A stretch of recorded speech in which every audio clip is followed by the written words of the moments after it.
This is Rose and Sword, starting on page 24. And I'll just start right in. It's by Terry Bale, and that's me.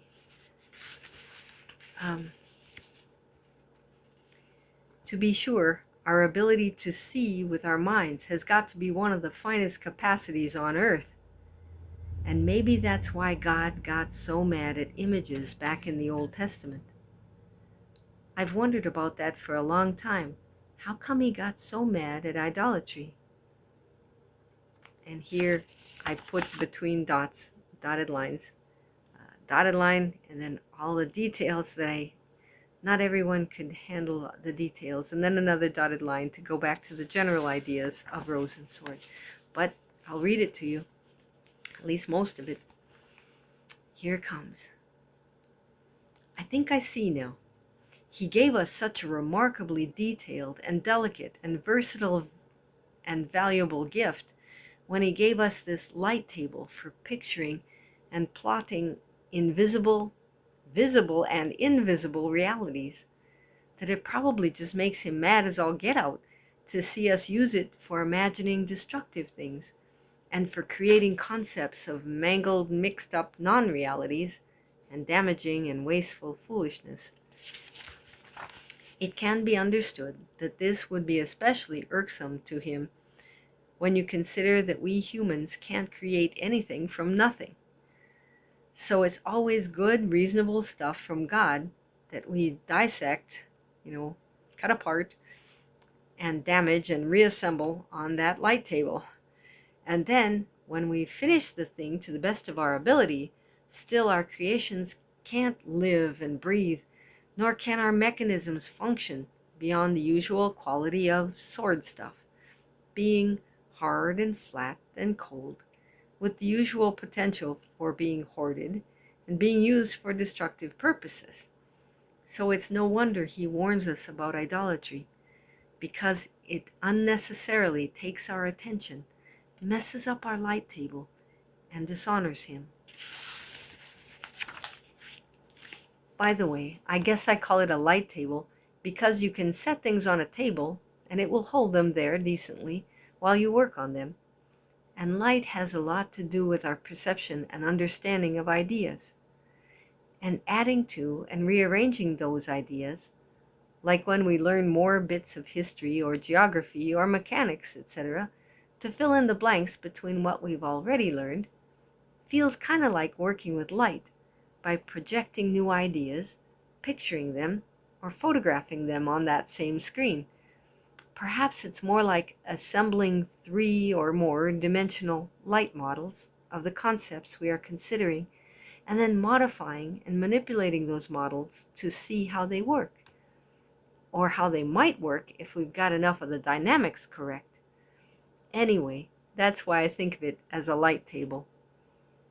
And it's interesting to note that Jesus spoke of light as being in us, and we already have the sense that light and truth are largely compatible and overlapping terms, whereas falsehood and darkness are kind of like buddies on the opposite end of things. So what we work with on our light tables really ought to be whole, healthy truth, which can be understood as light in that invisible, intangible dimension, and not work with falsehood or darkness, which would rather muddy and foul up what good understanding of reality we have. Yet, as we've considered earlier, lies and falsehood are not things in themselves, but are rather mangled, reassembled bits of reality that lead in a wrong direction. So lies and falsehood would be made of light that is mistakenly or wrongly arranged, which would shed some light, pardon the pun, on that saying of Jesus, where he said, "If therefore the light that is in thee be darkness, how great is that darkness?" That's found in the book of Matthew, chapter 6, verse 23. So our use of light in our minds needs to be in the direction of that greater light, or it is darkness that we are headed for and toying with, though yet it were made of light. And then I wrote about my situation right then when I was writing this in August of 2003, 2003. Down at the bottom it says, this essay really does seem to be a growing thing, where the more you think about things, the more you find things to think about. And then in thinking more, you find more, and then in finding more, you think more, etc. But in all these things, we can humbly say, thanks God for helping us along and for giving us the capacity to think. Thank you, Lord. He made it, guys. He did it. So I'll go back to the tangent I was on, to the complexity. But going back to the subject of light tables and how our minds use images to understand things, it does seem significant and reasonable that one of God's greatest gifts to us would somehow be connected with one of the errors God hates the most in our lives, the making of false gods and lying images. Funny thing is, just like with lies, the more truth an image portrays, the stronger is portrayed the false impression that it lives, or that it is real, or that it is true. So an image being true to life, quote unquote, in a majority of its aspects, is no real safety feature. Ironically, in writing, the more depth of truth there is, the better, generally speaking, unless it's an intentional lie. But man-made images just seem to be too volatile to mess with, and our light tables too important and impressionable to bow them to lesser things than God's good reality. Still photography that shows healthy reality seems to be an exception to this rule, especially in that the subject matter, if it really is healthy reality, tells the truth and sets things in a proper perspective, showing the excellence of God's created things. So photographs of your kids as they're growing up, of the mountain range, of the sunset, and our kids learn to draw pictures or take pictures of a clock as they're taking it apart, so that they would know which parts go to where, putting it back together again. Photographs can show reality. Even this is photographs of the tree and back and the flowers, and some of them, I admit, the flowers are not real. I don't know if that's, sometimes I've wondered if that's a good idea. But when they really work hard to make them true to life, it's artistry. It makes me turn to God and say, thank you for the real thing. What a thought. So you follow God. Maybe He wants you to just do living plants and things. I don't know. But to give the glory to God, even when it's an artificial, when it's a stuffed animal or something, that we thank God for the real thing and don't get too tangled up, because God really gets mad at man-made images that mess up our thinking. Okay. But even so, still photos could easily be used in their mass-producible, stackable, marketable way to distract us from living reality and cause us trouble. So they would still be clearly on the sword side of the list. Besides all this, historically speaking, we can see that dissecting God's reality and making new gods out of the bits and pieces becomes habit forming, like when a seemingly simple pastime becomes an obsession. But in analyzing the thing, it's not a simple pastime at all when they make up the cartoons. And sometimes it's the movies, but they will photograph them from some to hit you just right the way they want to, and it can be real powerful. and brain changing, or convincing and various. Okay, I better go back to it. It's not a simple pastime at all, but rather it's pretty heady stuff to create complex characters to fit your own taste, and then go on to create and bestow myths of fantastic powers, like the superheroes, guys. Fantastic powers on those characters. And then to imagine up plots and storylines of beautiful and curious features and events and adventures, etc., which all seems quite glorious and detailed and complex on the surface, but none of it really lives and breathes and interacts together like God's good stuff does. Like God's stuff does. But if you work it right, you can go public with your creation and impact a great audience, causing an interaction of a sort, changing history, and becoming a kind of creative and controlling God of your own making. Such power, even if it is all fiction to begin with, the effect you have on people is real, and it hits them deep too. No wonder it's habit forming. And all this creating, quote unquote, or mangling, depending on how you look at it, takes time and heart and brain power. And it occupies your light table with basically nonsense. And in the final analysis, it's a splintered, non-living, terribly inferior, and practically non-existent image that's been created compared to God's living and vibrant and 3 and more dimensional reality that's all around us. Yet it's the man-made thing that gets the spotlight, 'cause it's glitzy and powerful and advertised, while real things come to be considered commonplace. And furthermore, to the extent...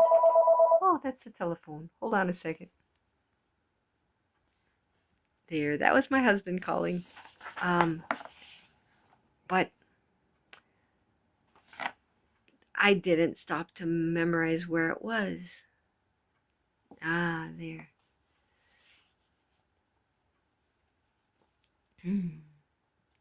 Yet it's the man-made thing that gets the spotlight, 'cause it's glitzy and powerful and advertised, while real things come to be considered commonplace. And furthermore, to the extent we entertain these images, they will be logged and mixed in with our memories alongside God's essential truths and alongside reality itself. And though we haven't mentioned this feature before, it is critical to realize that our minds have been created to function during our downtime, so that they draw endlessly implications and ideological conclusions from the total spectrum of the concepts and information we give them. And so the distorted non-realities that we allow to occupy our light table come to be scattered throughout all the parts of our minds, and the imagined dynamics of these things will dilute, or rather pollute, our database on reality. And our thought process thereafter will, without fail, express error and cold, hard, fragmented sword stuff in their output. As the acronym goes, GIGO, garbage in, garbage out. If you put garbage into a computer, you're going to get garbage out of the computer. If you put garbage into your mind, you're bound to get some messed up in there. Get garbage in your emotions, in your dealing with wrong stuff. It causes trouble. So it's not just in life in general, but even in concepts and thinking, that the more non-living, man-made sword stuff you put in, the more non-living, man-made sword stuff you will get out of your own mind. There, that's what I put. Okay. I have all of these pages are loose. It might have been better to leave them as a book, but maybe it's good this way. So, page 27. No wonder God was so ticked about his people's idolatry. Like it says in the book of Jeremiah, the prophet Jeremiah wrote it in the book of Jeremiah. For my people have committed two evils. They have forsaken me, the fountain of living waters, and hewn them out cisterns, broken cisterns that can hold no water. That's Jeremiah chapter 2, verse 13. And that first item, forsaking him, is no small matter, for God considers his relationship with his people to be like a marriage, loving, committed, intimate, and supportive. And he makes it plain that doting on false images is cheating on him. It's like giving our time and attention and affection to another lover. And God hates that. I mean, he really hates that. And he gets downright violent if his people don't turn back to him and kick the intruder out. See what it says in Ezekiel chapter 16, where God equates idolatry with adultery. You should read that whole thing, that whole chapter if you can. It's got quite a lot of verses.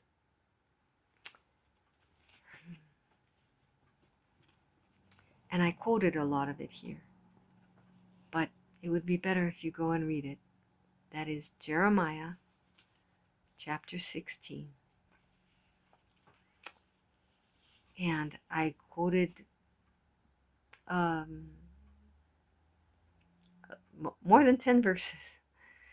So you see, but he really gets mad. So you see, I wasn't exaggerating when I said that he really gets mad when we open up our minds to distorted, man-made concepts and images. And notice how this passage refers to his people using the stuff he's given them to further their relationship with the intruders they love. And the love affair is internal in that it is interactive and perpetuated to the depths of their being. That is his place in us for truth and light and life. How dare we open up ourselves to clearly false and foreign entities? That chapter goes on to say, should I read that too? So I will make my fury this way. So I will make my fury to rest toward thee to rest, and my jealousy shall depart from thee, and I will be quiet, and will be no more angry. This is God speaking. For thus saith the Lord God, I will even deal with thee as thou hast done, which hast despised the oath in breaking the covenant. Nevertheless, I will remember my covenant with thee in the days of thy youth, and I will establish unto thee an everlasting covenant. Then thou shalt remember thy ways, and be ashamed. And I will establish my covenant with thee, and thou shalt know that I am the Lord, that thou mayest remember, and be confounded, and never open thy mouth any more because of thy shame, when I am pacified toward thee for all that thou hast done, saith the Lord God. Because the passage, the parts that I didn't read, he said, you've even sacrificed your children to these false gods. And I gather they actually did kill their children. I've heard it in history. And that hurt him so bad. And he said, I will clobber you with your enemies. And he gets very detailed about it. Chapter 16 of Jeremiah. Now, some might say that I have really gone on a tangent this time in theorizing about how man-made images affect our thinking. But nearly half of the Bible talks about this sort of thing, especially in the Old Testament prophets, from Isaiah through Malachi, though not specifically in terms of rose and sword. And warnings against idolatry are found in the New Testament too, for to this day it is a great temptation to think of our images and reassembled dissections and distortions of reality as just creativity and imagination flourishing, though the term itself is inappropriate. Such terms as fresh or refreshing or warm or vibrant are often entirely mistaken when describing sword things. Yet when we speak of sword things as sharp or stunning or avant-garde or on the cutting edge, we are hitting the mark, correctly attributing those harsh, hard sword characteristics to these man-made creations. And to the extent that our creations mirror God's creations, to the glory of God, to that extent they really may refresh us, like these flowers. Yet when we pour our time and strength into taking reality apart and reassembling the bits and pieces to suit our own taste, to the glory of man, our creations will then never burgeon or flower, for they simply cannot live nor grow, and that's what is needed to truly flourish. Yet, with the help of technology, many of our creations and images really do seem to live, for they appear to move and to speak and to morph, if not to grow, and they even appear to make sense and to teach important concepts. But when we can see that the overall effect of these things draws us away from reality and away from God, as sword stuff usually does, allowing man's creations to mess up our lives and our light tables that were made by God and for God's truth and light, then God's warnings against such things may begin to make more sense to us. Whereas, until this stuff is understood, man's distilled, disconnected, distorted creations, including all that cut and dried and tailored information they hand us, seems like fair play, open season, and a free-for-all. Come and try your hand at it and see what you can do. And the false and damaging notions we've created by going hog wild over man-made creativity and information has become such an industry, such a complex, compound, detailed, and far-reaching industry that it's hard to find a segment of life that has not been affected by it. Man-made sword stuff is everywhere, and we depend our lives on it, from baby formula to embalming fluid. For that matter, from the asphalt under our feet to the fluorescent over our heads, from the plumbing that carries our waste to the satellite that carries our communication, from push-button music to push-button foods to push-button adventures, from creative art to creative to creative entertainment, to creative history, to creative news. Sure, we'd like to see reality more clearly, and we'd like to know more clearly what to do about it. But who's got the time? The next show is about to begin. The next tremendous opportunity is about to open up. The next load of information is about to be broadcast. There just isn't time to sit down and separate the truth from all the man-made fiction. Better just try to keep the worst stuff out, and, as for the rest, swallow it whole and hope that enough truth and reality gets through to enable us to survive. But mere survival was not the goal of our lives. Living in the direction of life and working with clean truth and reality and helping people around us to live was the goal God had in mind. He was determined to give us our choice, and we choose. But oh, how angry he gets when we know better and still choose badly. He spoke of these things in the Bible, and in the New Testament he reminds us to learn the lessons that the Old Testament has to teach us. As in the book of 1 Corinthians, it's a letter to the people in Corinth. So it's called Corinthians, and it's the first letter because there's two of them in the Bible. First, as in 1 Corinthians, where it says, "Now these things were our examples, to the intent that we should not lust," that is, desire, lust after evil things, as they also lusted. "Neither be ye idolaters, as were some of them, as it is written, the people sat down to eat and drink, and rose up to play. Neither let us commit fornication, as some of them committed, and fell in one day 23,000. Neither let us tempt Christ, as some of them also tempted, and were destroyed of serpents. Neither murmur ye, as some of them also murmured, and were destroyed of the destroyer. Now all these things happened unto them for ensamples, and they are written for our admonition, upon whom the ends of the world are come. Wherefore, let him that thinketh he standeth take heed lest he fall. There hath no temptation taken you, but such as is common to man. But God is faithful, who will not suffer you to be tempted above that ye are able, but will with the temptation also make a way to escape, that ye may be able to bear it. Wherefore, my dearly beloved, flee from idolatry. I speak as to wise men. Judge ye what I say. End quote. That's 1 Corinthians chapter 10, verses 6 through 15.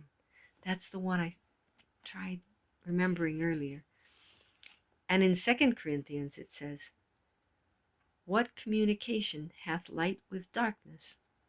And what concord hath Christ with Belial?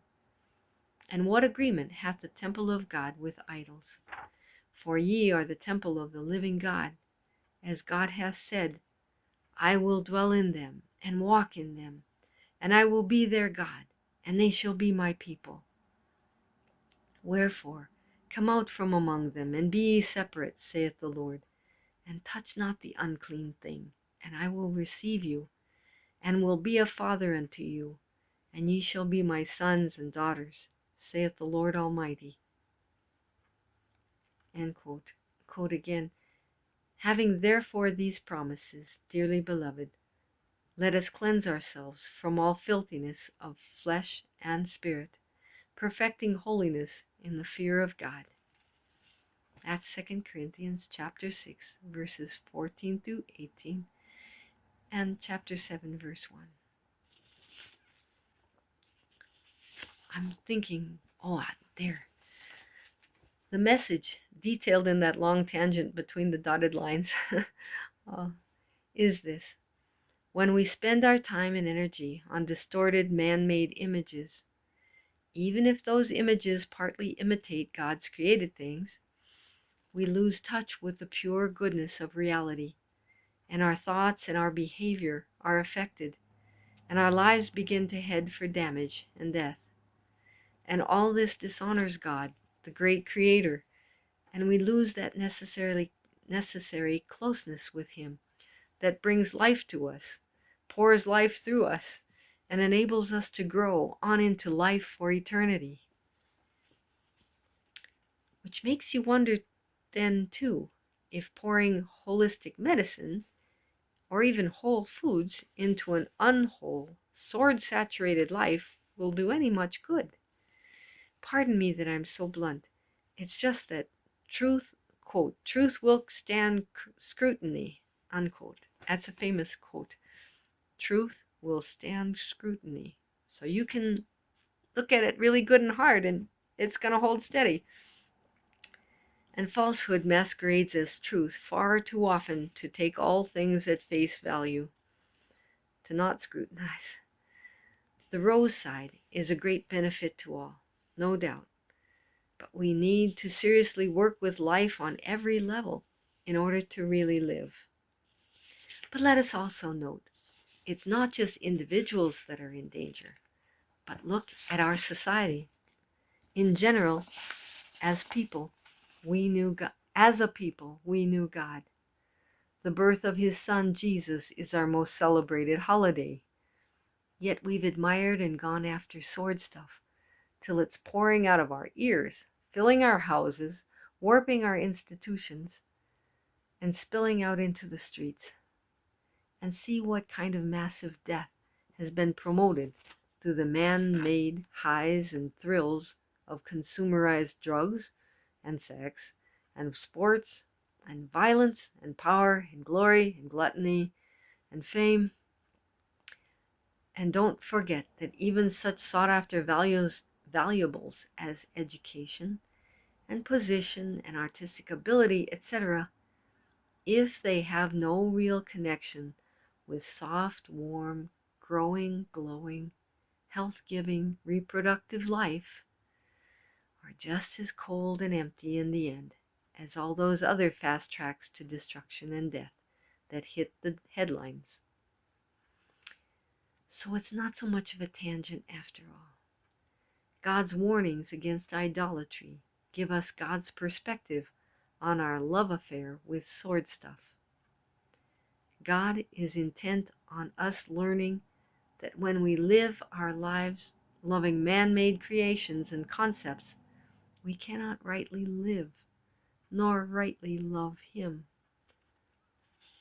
He is God. He has loved us and warned us, quote, "Love not the world, neither the things that are in the world." The Apostle John wrote that in 1 John chapter 2, verse 15. Love not the world, neither the things that are in the world. ... At any rate, it's been no tangent.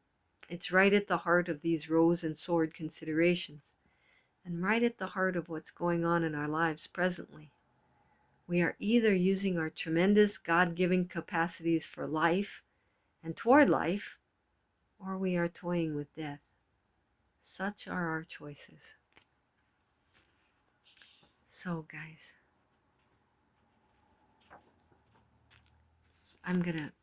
this part is just saying how I'm saying it's not on the same rose and sword.